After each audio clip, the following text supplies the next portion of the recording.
Welcome to OIB-TAC's monthly webinars, where our presenters share valuable information and helpful resources to support professionals working with older adults who are blind or vision impaired. Let's check out this month's webinar. Hello, and welcome to our monthly webinar, Considerations Regarding OTC Hearing Aids When One is Blind or Has Low Vision. I'm Jennifer Ottowitz, older blind specialist with OIB-TAC, and I'm very pleased to have with me today from Helen Keller, Carol Hamer, and Scott Davert. Hello and welcome to both of you. Well, thank you. You are only welcoming us because you haven't seen our presentation yet. Carol, would you agree? Hi, Scott. Hi, Jennifer. I don't know. This could be interesting. We'll see. Yeah. It's going to be very interesting, and we're going to dive right in. And I'm just going to have you both tell us a little bit about yourself and your experience with hearing aids, whether they're OTC or otherwise. And so, Carol, we'll start with you. Okay. I have been working at Helen Keller as an audiologist since 2002. I became an audiologist in 1986. When I became an audiologist, hearing aids were at a different point than they are now, and the technological advancement has really been very exciting to be a part of. So I work at Helen Keller, and I would say for me, it's been my most fulfilling role as an audiologist because we don't have the time constraints of an office. And so I really get to spend time getting to know our participants, understanding what their hearing needs are, and addressing the special considerations that they have because of the fact that they are blind or have low vision. And that's a little bit about my professional history. Thank you so much. Scott, how about you? Right now, I am the lead research and training specialist at HKNC, which doesn't qualify me as an audiologist. That's Carol. I've been wearing hearing aids, though, since the calendar year had a 1 in front of it, if that tells you anything, instead of a 2. So I've been around a while. I think 1993 or something like that was when I got my first set of hearing aids. And that's kind of the perspective I come at this from. Not entirely because I do have some knowledge of my own, certainly nothing like what Carol has, but what I bring to the table, supposedly, is the experience of wearing hearing aids as a blind, hard of hearing person. I've been blind my whole life and am now dealing with the hearing loss. And so you were asking about experiences with hearing aids, and I kind of have to echo what Carol says.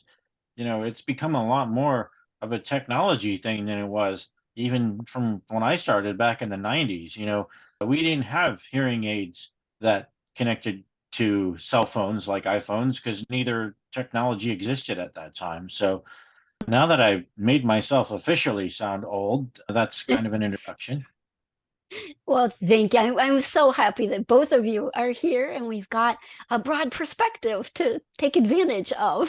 So, Scott, we'll start with you just to talk a little bit about what are some of the benefits for wearing hearing aids in general, even for people that may have a mild or moderate hearing loss. Sure. So when I first started the road of hearing aids, I had what was considered a mild loss. And at first, it really drove me nuts getting them, but because everything was a little too loud, so I had to turn things down and then turn them back up. But what I noticed right away was that, yes, it was tiring and I had to get used to the change, but that I was able to follow conversations a lot better, with the mild hearing loss and some amplification. For a while, it really helped me out. It also made it so that, let's say I'm listening to the radio or watching TV with somebody else and they don't have a hearing impairment, they may not want to have that volume cranked up all the way like I did. So having hearing aids also gave me the ability to gain some of my inclusion in society back because, the hearing loss wasn't as much of a struggle once I got used to the hearing aids. Thank you. Appreciate that. Carol, any additional things to add about benefits of hearing aids from your perspective? The point that you just brought up, Scott, regarding inclusion, we can't overstate how important that is.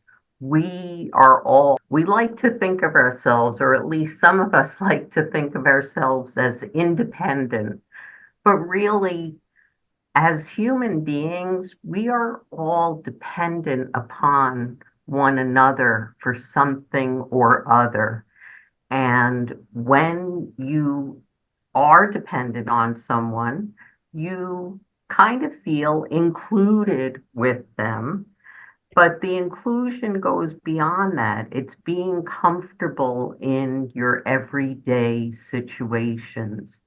And when a person has a hearing loss that is not recognized, they might just think that, I'm not comfortable in groups anymore. It's just not for me. And they might start excluding themselves from activities that they really enjoy, that they were really engaged in. And so when you have a hearing loss and you don't recognize it and treat it, it can be a spiraling effect of negativity and can even lead to depression. It is really important for our mental health and emotional well-being. If we use our hearing, if we are not someone who relies on sign language, we want that hearing to be optimal, especially if you're somebody who has low vision or no vision. You're so right. We often talk about social isolation for people with vision loss, and it sounds like it's definitely even more so when you have hearing loss of any kind. And when you put the two together, it just compounds it. So thank you both for sharing about that. And Scott, I would imagine too, it sounds like your confidence may be increased too in those social Yeah. situations where things maybe were a little harder to, keep track Oh, of. sure. I mean, when you have a mild hearing loss, well, even if you have a profound hearing loss, which I now do, when you're cut off from things, you also don't always necessarily realize everything that you're cut off from until you get it back. So, you might be just doing your best to kind of make it through, and you may end up being someone who once loved social situations and now hates them, because of that hearing loss. And then you throw vision loss on top of it, and that's what a lot of people with hearing impairment would use to offset the loss, right? So, like, a lot of people will lip read if they have, good vision but poor hearing, or, they can follow a sound in their environment because they're able to see it. Well, as a individual with no vision, that's a little challenging. So, um, but the main thing is that it is doable with some work, and putting in that work and that effort really pays off because you're able to reconnect with your friends and family, and that could be not only in person, by the way. It could also be on Zoom or on another conferencing platform, or maybe just over the phone. Not having that kind of contact, it's really isolating for a lot of people. And I agree with you 100%. It can certainly lead to depression. I know even at my young age, as I started to struggle more and more to maintain my relationships with friends and family, not having the appropriate hearing amplification really contributed to my mental health struggle significantly. Right. Well, it sounds like hearing aids are definitely an option, a tool to help combat that. So I know Hmm. that, nowadays the buzz seems to be about over the counter or OTC hearing aids. You see a lot of commercials on TV, other advertisements. But Carol, we'll start with you. What exactly are OTC hearing aids and how is the market expanding? So over-the-counter hearing aids are hearing aids that a person can purchase on their own without the intervention of an audiologist or hearing aid specialist. If a person is seen by an audiologist, they receive what are called now prescribed hearing aids. Over-the-counter hearing aids are meant for individuals who have a mild to moderate hearing loss. Now, when a person suspects they have a hearing loss, most people will not think, oh, I think I have a mild or moderate hearing loss. They'll just be aware, hopefully, that they're missing information.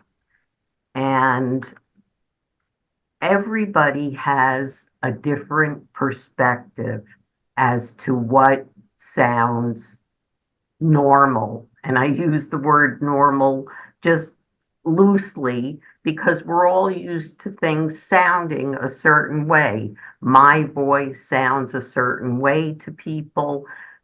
The color red looks a certain way to me. Somebody else might perceive it a little differently. The same is true with sounds. So over-the-counter hearing aids are meant just to be purchased by the consumer and used on their own to manage their hearing loss. In a nutshell, that's what over-the-counter hearing aids are. Okay.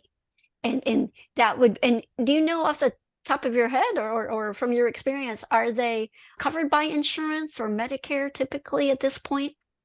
So over-the-counter hearing aids are not covered at all. Most people are probably aware that hearing aid coverage in general, insurance is not very good at covering hearing aids, and I believe that's a big problem. I don't think that hearing aids are a luxury. I think they are absolutely a necessity.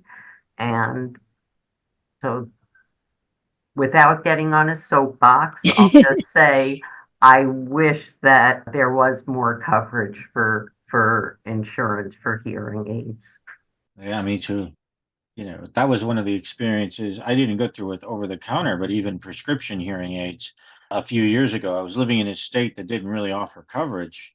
In fact, Department of Oak Rehab pretty much told me they just don't cover them. So, you know, my insurance didn't cover them either. So I had to save up and pay out of pocket, which with over the counter hearing aids, and I'm not an expert in that area, but it would make sense that those wouldn't be covered. Only it's like, over the counter medications, these are the same thing versus prescription medications.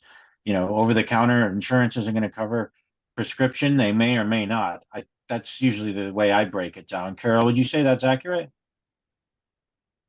That sounds accurate to me, Scott, yes.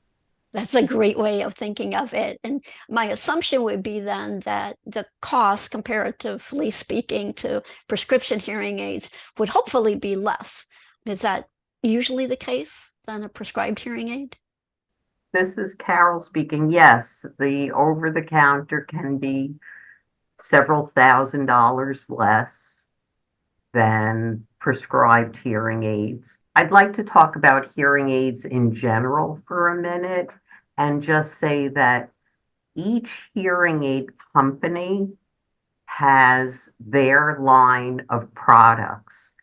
And hearing aid companies are kind of like car companies because you can get a very basic model or you can get all the bells and whistles. And my feeling is that for individuals who have no vision or low vision, the best technology is what we always want because with that better technology, you get better noise handling. And for any person, regardless of whether you have a hearing loss or a vision loss, hearing and understanding and processing speech in the presence of noise, especially when that noise is other people speaking, is much more difficult. And so the technology in better hearing aids will handle those situations better. Also, for individuals who use their hearing for mobility purposes, we have to take that into consideration as well.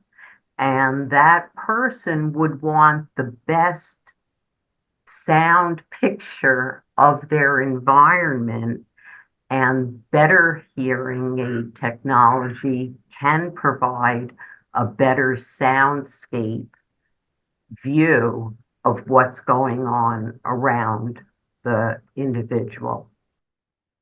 So the good news is there are options, right, Yes. to help meet your needs. And it's important to think about your specific needs, especially as someone who has vision loss in addition to hearing loss.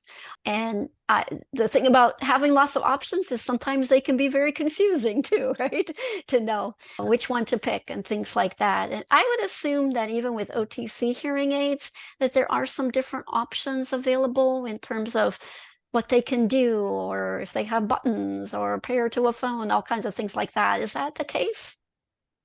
This is Carol. Yes, there are many different options, and just to review what some of those options are. So now most hearing aids these days have Bluetooth built into them.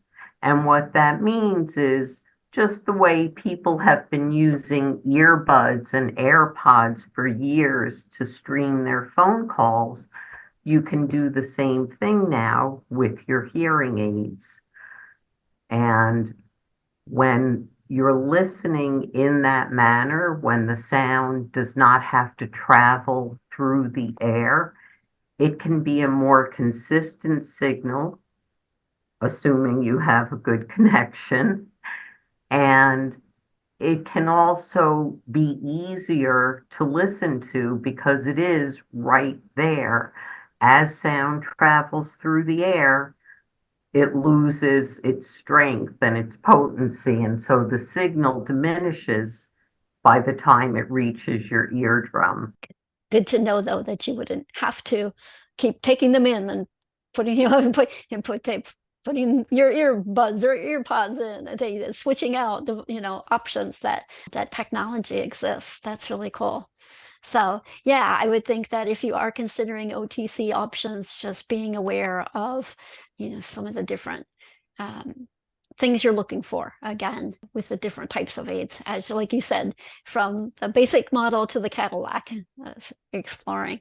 The other thing to be aware of regarding over-the-counter hearing aids and technology is that, many people are comfortable using their cell phone for a lot of different purposes, and they have lots of different apps on their phones. Many of the over-the-counter hearing aids will rely on an app to control them. So it's really important that people try and do some research as to, is this hearing aid, can I use it on its own, or must I connect it with my cell phone? For many older individuals, they don't want that option. They just want to be able to control the hearing aid by touching the hearing aid and increasing the volume or decreasing the volume, or with a simple remote control for the hearing aid. So knowing how the hearing aid functions on its own without any app would be very important for individuals to make sure that they can handle what they're purchasing. Absolutely. Great to think about that when we're looking at options. And that brings me right into my next question. I'll start with you, Scott, because you're our technology guy in the group, in addition to your personal lived experience. I would imagine, I'm just going to go out on a limb and say, well, are all these apps that control the OTC hearing aids accessible with features like voiceover or talkback, the programs that would make a cell phone accessible to someone with vision loss? This is, as a general rule, they are not fully accessible. And unfortunately, there's no thing that I can say that will necessarily be accurate in another 6 months about these apps, because we have so many different manufacturers who are constantly making updates to their products, sometimes improving accessibility, other times going the opposite direction. Um, but I think in saying that, I'm not trying to pass the buck and say, well, I just don't know. But that is the truth. I don't know what'll be coming 6 months down the road. But what I want to emphasize is a lot of these situations, and this is whether you're working with over-the-counter hearing aids or with an audiologist, you get a trial. So it's not like on day one you have to make an absolute decision that this is what you're going to go with. In a lot of places, depending on circumstance, will either allow you a couple of different trials, or maybe they'll only, depending on what they offer, they may offer you a trial for maybe two different models that they manufacture or something like that. And that's when you would have to put it through its paces to really decide, okay, can I work with this? Can I not work with this? And like I said, unfortunately, because of the nature of technology and how often it updates, I really can't sit here and say, well, this app works great, but this other one doesn't, because, we're recording this in the spring. I guarantee you by fall, that will have changed. Sure. Well, and you touched on something, the idea of the trial periods. I would imagine it's really important when you're looking at options to look at return policies that whatever option you're looking at has, because you don't want to purchase something and just be stuck with it. So Right. would you both agree that's a kind of important factor to consider, especially if you are unsure exactly which model would work best. I know sometimes they also will refer you to a hearing test that may be online, and it's kind of the same thing, I would imagine, Scott, that you said with the apps, right? Accessibility may not be there today, in terms of with screen readers or voiceover talkback, but who knows in the future, right? Right. And, the other thing is too, because I know a lot of, at least the majority of the consumers I work with use iOS and the iPhone and the iPad. So, there are different levels of accessibility built into Apple, the device itself, meaning your iPhone, that can be used if those functions are enabled by the manufacturer. There's a special mode called Made for iPhone, and you're able to actually do a lot of the things that you would want to do with those kinds of hearing aids through your iPhone. But like you were saying, Jennifer, not everybody wants to mess around with that. Some people just give me the buttons on my hearing aids. I don't want to mess Mhm. around with the other stuff. And you still have those options, I That's think, good. right, Carol? Yeah. This is Carol. Whenever I'm working with someone to fit them with hearing aids, I make sure that if they do not want to use the app on their phone, that they have as much control as they can just using the buttons on the hearing aids. And usually these days, it's not just on and off. A button can do more than one function. It can be volume, it can change programs. So we just want to make sure that the hearing aid is accessible to the individual. As as basic as that sounds, that's really quite important. Another aspect for individuals who are aging is their dexterity. And so that's why I brought up the use of a simple hearing aid remote control, because it is a very simple device that is easy to hold, and it's easy to push the button to make it louder or softer or get rid of the noise. Sometimes things get complicated, and when they get complicated, people might become frustrated, and when they become frustrated, that's when their hearing aids end up sitting in a drawer. And then the other thing to consider, speaking of dexterity and, different people have different tactual abilities, right? So, like, I do not prefer rechargeable hearing aids at all. I don't like the fact that they may not charge and I may not have a ready to go solution for that. So I tend to use hearing aids that run off batteries that you use and then you're done with them. Now, for someone with dexterity or other kinds of issues, they may not want a hearing aid like that because these batteries are small. And so that's another aspect of this whole puzzle, and it is a puzzle, is rechargeable versus disposable batteries. For some people, they may prefer rechargeable. You just put your hearing aids in a case and you're done for the night, and you'll know it'll be there tomorrow, and that's good enough for you. But for control freaks like me, I prefer my batteries be reusable at any given point. But that's a personal preference. I'm sure, Carol, you can attest to that too. That, some people just aren't comfortable with the charging, while other people just don't like handling the batteries. And so neither is a wrong answer, but it's certainly something to consider. And Scott, you are reading my mind, because that is exactly what I was going to bring up, the idea of batteries and handling them, and the rechargeable versus battery options. So there are both on the market, even with OTC hearing aids. So that's a good thing.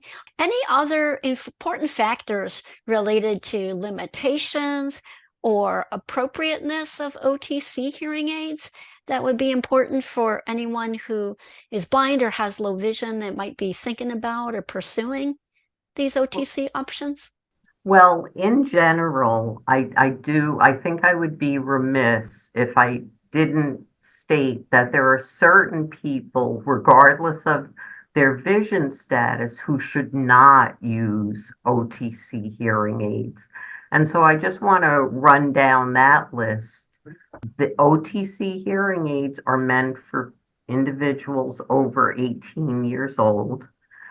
If a person has any ear deformity, if their outer ear is missing, if it's misshaped, if there's something that is not quite the norm, they should not use an OTC hearing aid, because there's a good possibility that inside there are also issues with the anatomy of the ear that the person might not even be aware of.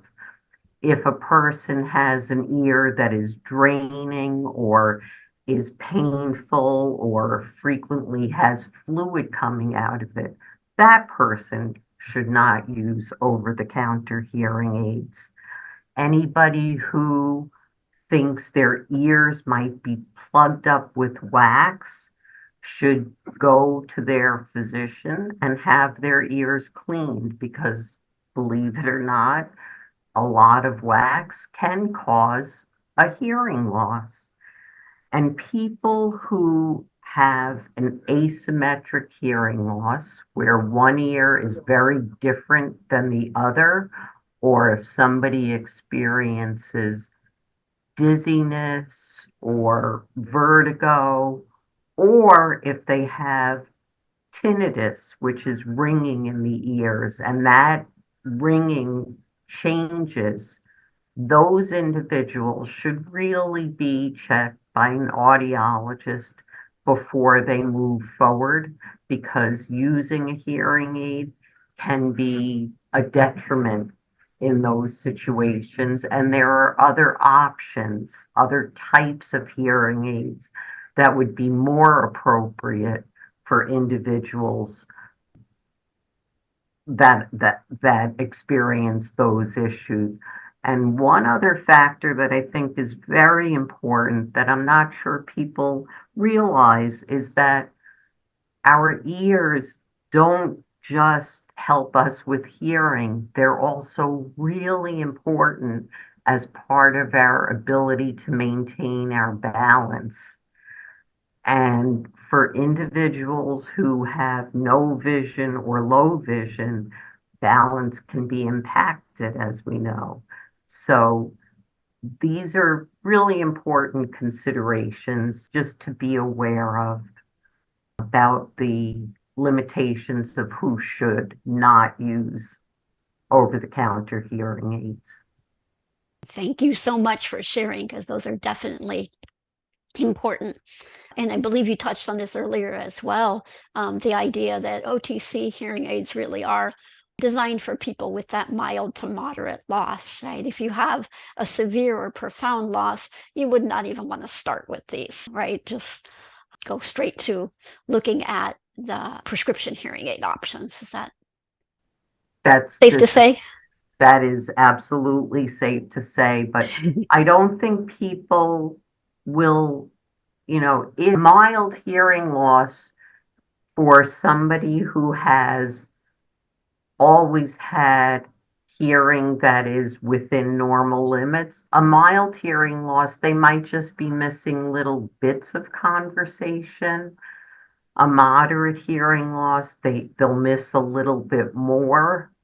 But if you're really having big gaps in what you're hearing throughout the day, if you're, you know, constantly asking for clarification, then it could be best, it would be best to be seen by a professional. When we're not feeling well, regardless of what it is, we think the experience is unique to us sometimes. But having that professional to talk to help you understand what what you can benefit from with hearing aids and what strategies you might use, that's when having a professional involved can really help you sort things out. And Carol, is it safe to say too that even if a person decides to get OTC hearing aids, that does not mean that they, could not contact an audiologist to then pursue prescription hearing aids, or just to talk about their ear health, their hearing, things like that, that it doesn't stop them in any way. They can still reach out and go that route, too, correct? Yes, that's a really good point. And my biggest concern, I'm happy anything that helps people obtain hearing aids, that I know is a good thing. But again, I'm just concerned if somebody gets them and then they start having an issue and then they think, well, this is just how hearing aids are. They're not for me. When in reality, the audiologist, when they're programming the hearing aids, there are really thousands of different adjustments that can be made. And knowing, how making an adjustment one way might mean you need to adjust this the other way, that's what audiologists go to school for, to learn about those things so that they can help somebody who is, struggling with, do I like these devices or do I just want to throw them away?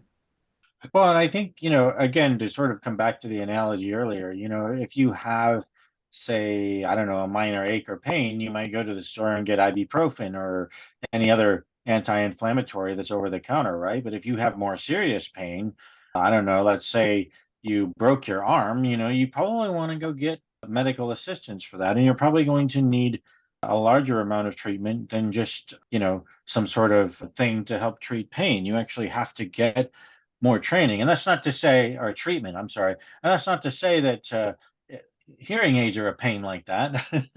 um, Right.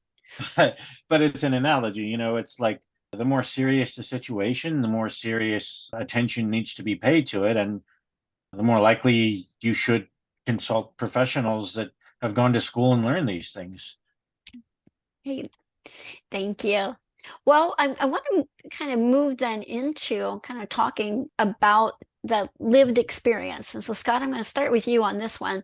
It's just the idea of moving from natural hearing to assisted hearing. You mentioned this earlier, kind of the when you first started wearing your hearing aids, how that there was an adjustment period, and how it's important for professionals, anyone working with anyone who is moving to using assisted hearing, to be aware of that and some of the implications of that, but definitely for the person who's wearing hearing aids, there's a bit of an adjustment, right? Oh yeah.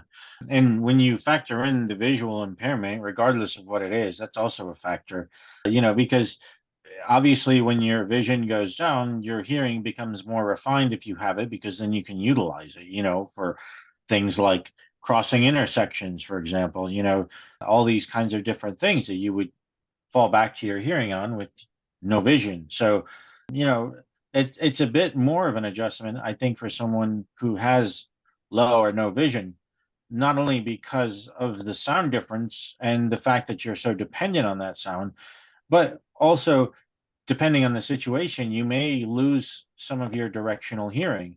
So let's say, for example, right, if you plug your left ear, right, and you have no sound coming through your left ear, you have everything coming out of your right ear. Everything sounds like it's on your right, even if your brain knows it isn't, intellectually.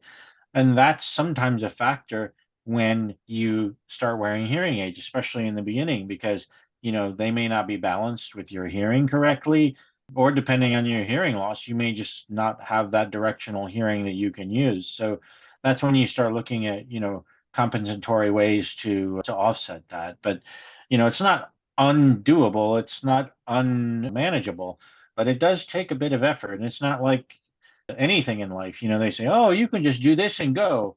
It's like getting even a new pair of glasses. And I've been totally blind my whole life, but it's a similar thing from what I hear from low vision folks. You have to make adjustments to those glasses, right? Your vision is not going to be the same through glasses as it is through just whatever your eye is able to render. So, in that sense, it's just as much of a psychological adjustment as it is a functional one. I've heard stories of people all of a sudden hearing sounds that they never heard before, like a turn signal in a car, or even just Yep. something is amplified or it sounds different, where running water might sound like a frying pan, something sizzling in a frying pan, or all of a sudden somebody Yeah. slides a can across the table and it's this really this loud sound that they've never heard before and everything. So I imagine it, yeah, just kind of getting used Yeah. to what it is I am hearing now that I didn't used to before, as well as where is that coming from and how do I orient to it? Not only that, but it's also, yeah, just making that adjustment. It may be a sound that you've been able to recognize in the past, but now it sounds a little different. Yeah. Same idea, so yeah. And it's also, I think, worth noting too, depending on the OTC provider you go with, it'll vary, but audiologists are able to filter sounds out or to help you enhance sounds that you're not hearing possibly. So, and that goes into a whole nother topic that we don't have time to get to, but as a low vision or blind person, our audiological needs are dramatically different than someone who has full vision. So, and it's okay to ask people too, hey, what was that noise? I still do that even to this day with certain sounds that I haven't heard or they sound different for whatever reason. It's like, what is that? And the other thing you can do too is, and this only works to some extent, but it does. If, let's say, you are unfamiliar with a sound, you want to learn what it sounds like with your hearing aids. So what you might do is pull it up on YouTube and listen to it with the understanding that you're consulting the internet for something, and that's always dangerous, as we've learned a zillion times over. But that's another thing that you can do. Carol, I wonder what other practical things you can think of. I just think asking lots of questions about what Yes. is that I just heard really is invaluable, because people don't realize that when you're listening through hearing aids, it takes a lot more effort, although it's not like listening through a cochlear implant. It is a device. It is not your natural hearing. And so it can take time to get adjusted. And over time, you hope to build up your tolerance so that really you can be using the hearing aids throughout the day, because it's much better to have that auditory input, even if you're home alone, just to hear the sounds in your house, just to get used to the wearing hearing aids is very much part of the procedure, is getting accustomed to them, getting used to them. And for individuals who do have low vision or no vision, yes, there are specific needs, and hearing aids in general are meant to focus on speech. But as Scott was saying, you need your hearing aids to be able to effectively cross the street. And so working with an audiologist, the audiologist can give you a specific program if you are having trouble hearing the traffic. You can see perhaps a program dedicated to hearing traffic would be beneficial to you. Maybe you won't be able to hear the traffic surges, but the only way to know for sure is to try something different, and try a program that allows the noise in rather than filtering it all out, as hearing aids like to do in general. Well, and you make a good point about, again, just the idea of the fact that adjusting to hearing aids, it can be tiring. And so until you build up that tolerance, and that's really important information for those who are new to assisted hearing, wearing hearing aids, but also to the professionals who may be working with them. Just to remember that and keep that in mind, that that mental energy is going to get depleted a little sooner, physical energy, mental energy, because it's from both a vision standpoint and a hearing standpoint. Very important. Well, I know we're getting close to being out of time, and I do have to say, first of all, that this topic, this is just the tip of the iceberg. As you can tell, there's so much more that we could and I think should be talking about in terms of hearing aids and the implications. I'm hoping this is just the beginning of several conversations about the topic, and I do greatly want to thank Scott and Carol for all your insights and input. I know that we are going to have a couple of resources on the OIB-TAC website, in addition to the recording of this webinar. But right now, I want to give you both a chance to just share any final comments or thoughts that you might have that you'd like to share for people about the use of OTC hearing aids in particular. So ladies first, we'll go with Carol. Thanks, Jennifer. Well, it really is a very exciting time for hearing aids, because there is new technology coming out called Auracast, and it's a few years away. But what it's going to do, it's going to allow announcements that are being made to be broadcast directly to people's hearing aids. They are still working on all the fine-tuning details, but this really will help level the playing field in terms of getting information to those with hearing loss in a more timely manner. It will work off of Bluetooth, and I think it will be very exciting. The other minor point, but not really minor point, that I'd like to make is two of them. Each hearing aid company has their own accessories that work with their hearing aids, because When a person has vision loss as well as hearing loss, they can have trouble even under good listening conditions. So maybe they need an external microphone for their communication partner to wear. So those accessories can be very useful. And finally, the last point I want to make is once you do get hearing aids, you really want to be careful not to lose them. And there are retention devices that are very inexpensive that can save you from a lot of headaches. Thank you. As someone who just lost one of her OTC hearing aids, I really appreciate knowing that. So thank you. And Scott, how about you? Oh.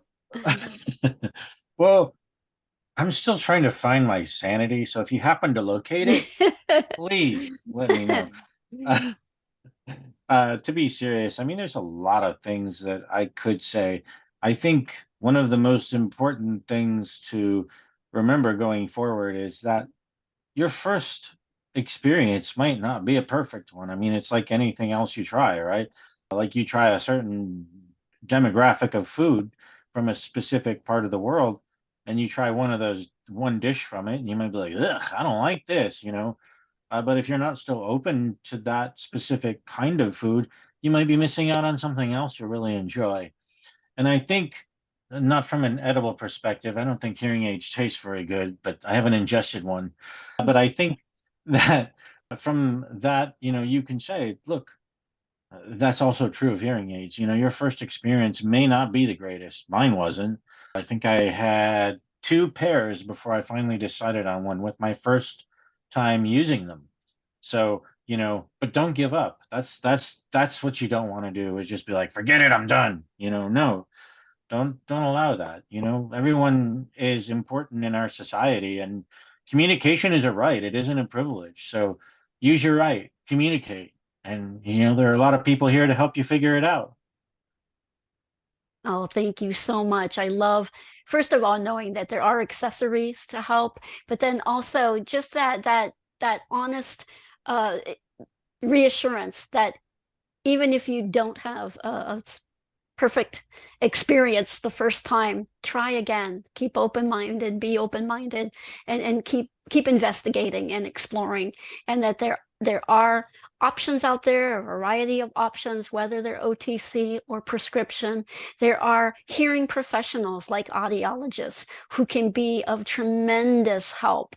So if you yourself are experiencing hearing loss, if you know of anyone, loved one, if you're a professional working with someone, share resources with them. Let them know what's available. And again, thank you so much, Scott and Carol. And we'll look forward to